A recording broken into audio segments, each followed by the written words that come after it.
చాలా ఇంపార్టెంట్.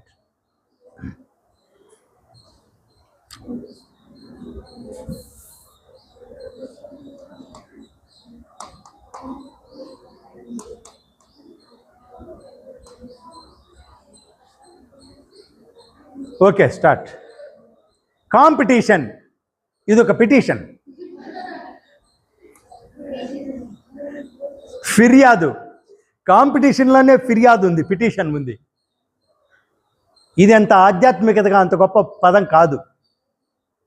అందుకే గురజాడ వెంకటప్పారావు గారు ఒక మాట అంటారు, పూను స్పర్తను విద్యలందే వైరములు వాణిజ్యమందే.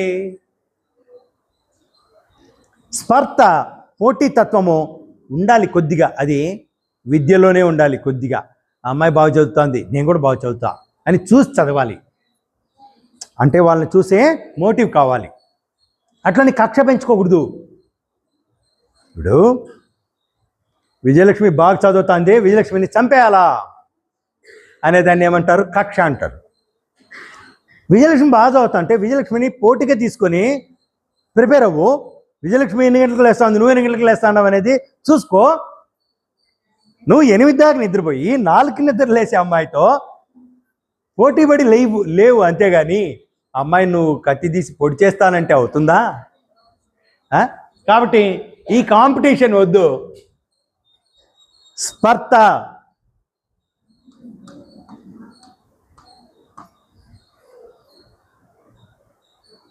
అది కూడా వద్దు.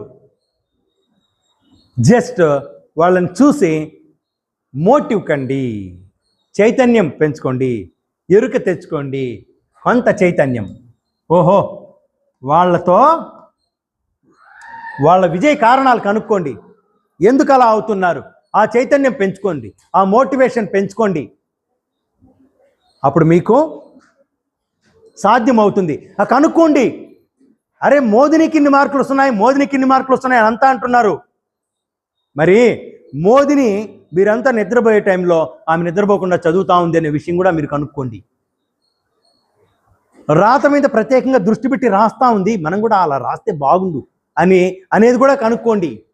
ఆమె వెనకాల ఎంత కష్టం ఉందో అది కనుక్కున్నారా? మార్కులకే కొల్లుకుంటా ఉంటే ఎట్లా మనము? కాబట్టి ఆమె అంత కష్టపడింది, మనం కూడా ప్రయత్నిద్దాం.